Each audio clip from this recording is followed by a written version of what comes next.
Once upon a midnight dreary, while I pondered, weak and weary, over many a quaint and curious volume of forgotten lore, while I nodded, nearly napping, suddenly there came a tapping, as of someone gently rapping at my chamber door.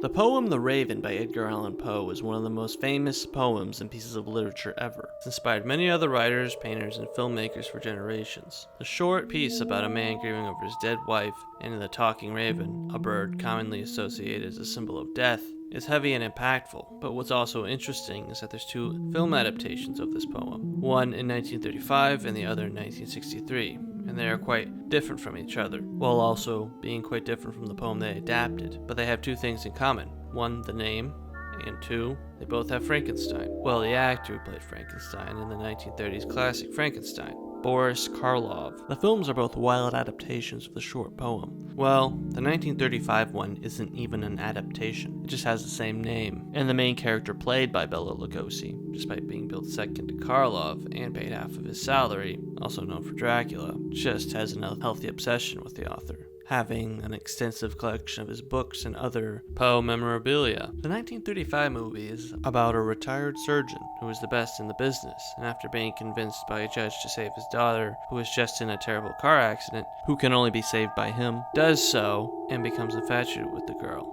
But not being able to get her father's approval, he becomes mad, and after a criminal on the lam, Boris Karloff demands at gunpoint plastic surgery to make him beautiful. Bela does the opposite, now makes Karloff into a monster who is half paralyzed and has a very real eye. He is basically Frankenstein, and Bela is Dracula, cunning and deceptive. They both adhere to their typecast in this film, which is amusing in itself. Bela Lugosi carries this movie with his performance and natural charisma, and is really what makes this movie memorable. The 1963 movie is directed by Roger Corman, who directed a series of Poe films when it became public domain, almost always starring Vincent Price, and ending with a house burning down. And there is no exception to those two traits in this one. But this one has an especially stacked cast, with Peter Lorre from classics such as Fritz Lang's M, The Maltese Falcon, and Casablanca, the young Jack Nicholson who played Peter Lorre's son, and Boris Karloff. This film is a more true adaptation of the poem, with the main character played by Price mourning the death of his beloved Lenore, but it quickly becomes a proto-Harry Potter, with Karloff playing the evil wizard and Price being the good one. This Raven functions as a horror comedy, with a great comedic performance by Lorre, which is complemented well by Price. It's bizarre in a different way from the 1935 version, but is more intentionally humorous. Shall I ever hold again that radiant maiden whom the angels call Lenore?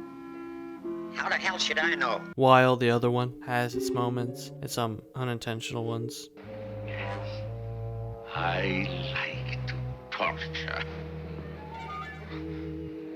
It's more strictly a horror film. I would recommend both, of course, especially because they're both short. The 1935 version only being 1 hour, and the 1963 being a little less than 90 minutes. 1963 one is especially good as a movie for kids. It was most likely an influence on a young Tim Burton, who later on worked with Vincent Price, who did the voiceover on his short Vincent, and was also in Edward Scissorhands. Burton also made the excellent film Ed Wood, which covers a bad filmmaker, Ed Wood, who starts his career by meeting and utilizing actor Bela Lugosi. So there you go. Both films also connect to Tim Burton.